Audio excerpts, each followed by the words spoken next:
Back to our channel Prachi classes.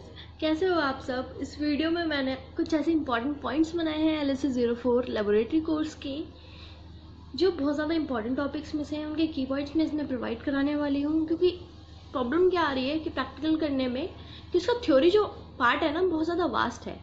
कितना उसको पढ़ें कितना ना पढ़ें, क्या छोड़ें क्या पढ़ना है, ये बहुत ज़्यादा कन्फ्यूजन क्रिएट कर रहा है। और जो MCQ बनने वाले हैं मोस्टली थ्योरी में से बनने वाले हैं, क्योंकि हमारे पास ऑब्जर्वेशंस नहीं है, ज़्यादा रिजल्ट्स नहीं है। क्योंकि प्रैक्टिकल जैसे पहले होता था वैसे तो अब होगा नहीं, प्रैक्टिकल होगा अब MCQ बेस में। तो क्वेश्चन ज़्यादा बनने वाले हैं थ्योरी में से, और थ्योरी भी वो जो बहुत ज़्यादा डिटेल और कॉन्सेप्ट में दे रखी है और उनको पढ़ना बहुत ज़्यादा डिफिकल्ट हो रहा है। तो मैंने उन टॉपिक्स के कुछ ऐसे की पॉइंट्स बनाए हैं जिसकी प्रैक्टिस में करने में बहुत ज़्यादा हेल्प होगी। ये जो हमारा फर्स्ट टॉपिक है ये लास्ट एक्सपेरिमेंट में से है, जिसमें लैबियोरोहितों के बारे में बताया गया है।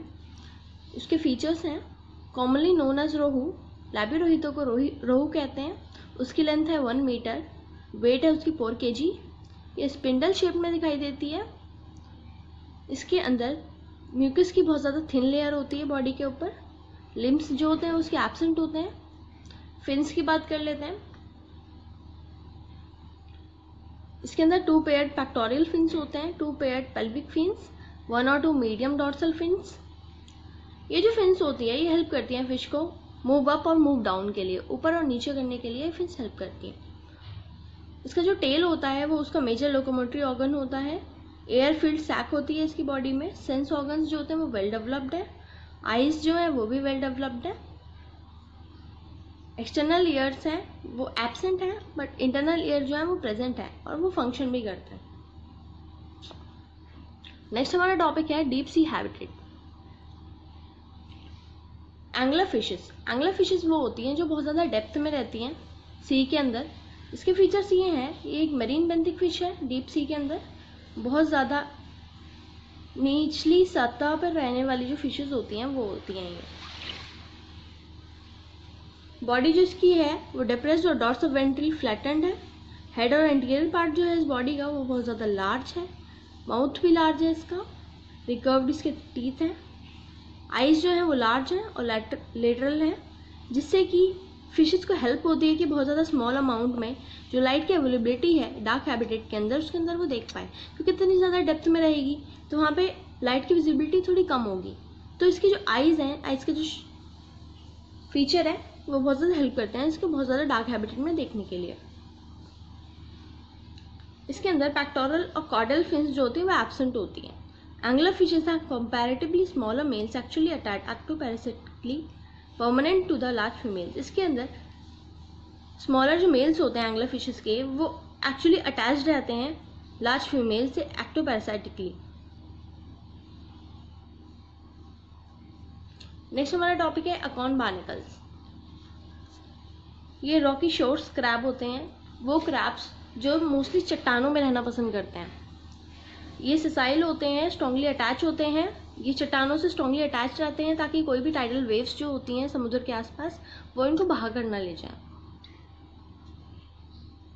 इनका जो शेल होता है बहुत ज़्यादा हार्ड कवर का होता है।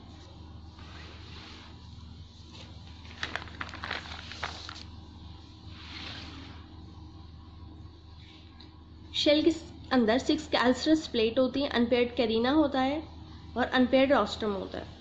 एनिमल के अंदर 6 पेयर ऑफ डेलिकेट फ्रिंग लेग्स होते हैं।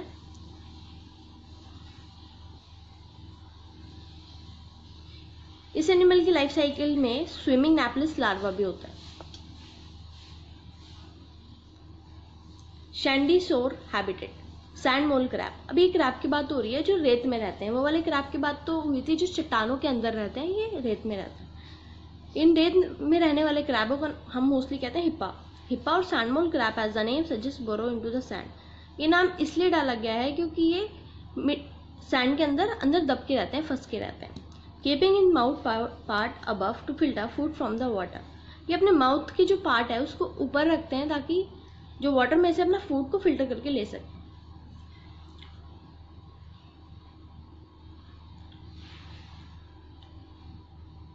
इनका जो एंटीना होता है वो ऊपर की तरफ इस तरह से रखते हैं ये, ताकि जो सैंड में से खाली वाटर का कंटेंट ले सके अपने ब्रांचियल चैम्बर के थ्रू, और उसमें रेत नहीं जानी चाहिए। इनका बॉडी फीचर है, इट इज़ रिड्यूस्ड और ओवल शेप में होते हैं ये।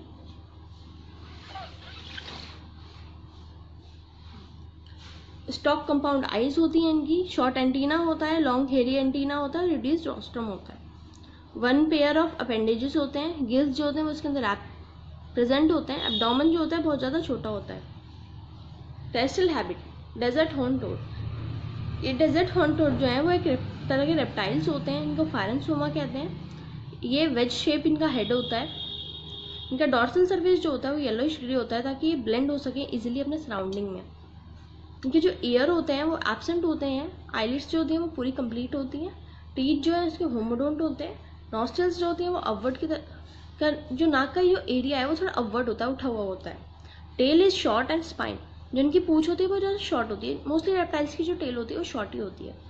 इनको हम पॉर्गुलोथर्म्स भी कह सकते हैं। ये स्मॉल स्मॉल इंसेक्ट्स पे फीड करती है।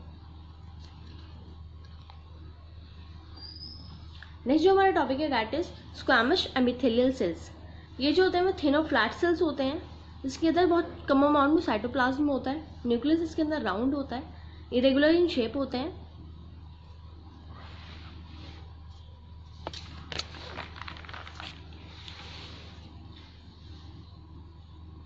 Mostly alveoli of the lungs में पाए जाते हैं और ब्लड कैपिलरीज के वॉल में पाए जाते हैं।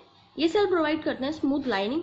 जितने भी हमारे बॉडी में हॉलो स्ट्रक्चर्स हैं जैसे कि ब्लड वेसल्स हो गए, हार्ट का चैम्बर हो गया, उसको स्मूथ लाइनिंग प्रोवाइड कराते हैं। नेक्स्ट है क्यूबॉइडल एपिथेलियल सेल। ये जो सेल्स होते हैं वो हेक्सागोनल होते हैं। ये सैलिवरी ग्लैंड में पाए जाते हैं, पैनक्रियाज में पाए जाते हैं। एक तरह से सेक्रेटरी वैक्यूल का काम करते हैं किडनी के डक्ट को कलेक्ट करने में। कॉलमनर एपिथेलियल सेल्स, ये जो सेल्स होते हैं बहुत ज़्यादा लॉन्ग होते हैं और नैरो होते हैं, छोटे होते हैं और लॉन्ग होते हैं। Surface of the cell have a striated border होता है इनका। ये मोस्टली स्टमक में, इंटेस्टाइन में, किडनी के डक्ट में और थायराइड ग्लैंड में पाए जाते हैं। नेक्स्ट हमारा है ग्लैंडुलर एपिथेलियल सेल्स। ये सेक्रेट करने का काम करते हैं। इसके अंदर एक यूनिसेलुलर ग्लैंडुलर सेल होता है जिसको हम कहते हैं गॉबलेट सेल्स। इस तरह के टर्म्स ना प्रैक्टिकल के लिए बहुत ज़्यादा इंपॉर्टेंट होते हैं। जहाँ भी ऐसे टर्म्स आए उनकी डेफिनेशंस बहुत अच्छे से पढ़ लेना, क्योंकि क्या पता इन क्वेश्चनों में से ही MCQ बना दे।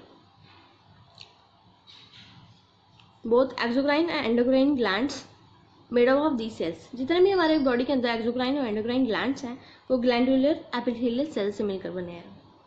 कार्टिलेज के बारे में पढ़ लेते हैं। कार्टिलेज इज अ डिसाइलेंट और फ्लेक्सिबल टिश्यू, एक तरह का फ्लेक्सिबल टिश्यू है। कार्टिलेज के 3 टाइप हैं, hyaline cartilage, yellow elastic cartilage और वाइट फाइब्रस कार्टिलेज। ये बोन्स के एंड पे पाया जाता है हाइलिन कार्टिलेज, मोस्टली नोज पे और कान के पार्ट पे। येलो इलास्टिक कार्टिलेज ये मोस्टली एक्सटर्नल कान के जो बाहरी हिस्सा होता है वहाँ पाया जाता है। ये एपिग्लॉटिस, फैंडेक्स और ये बहुत ज़्यादा फ्लेक्सिबल भी होता है। White fibrous cartilage it is located in the ligament of joints. जितने भी हमारे जॉइंट्स हैं उसके लिगामेंट पे वाइट फाइब्रस कार्टिलेज पाया जाता है। अगर आपको इस तरह की वीडियोस अच्छी लग रही हैं तो कमेंट सेक्शन में मुझे बताना, मैं और भी चैप्टर्स की वीडियो प्रोवाइड करा दूंगी। जब तक के लिए that's all today's video. Please like, share and subscribe my channel. Thank you.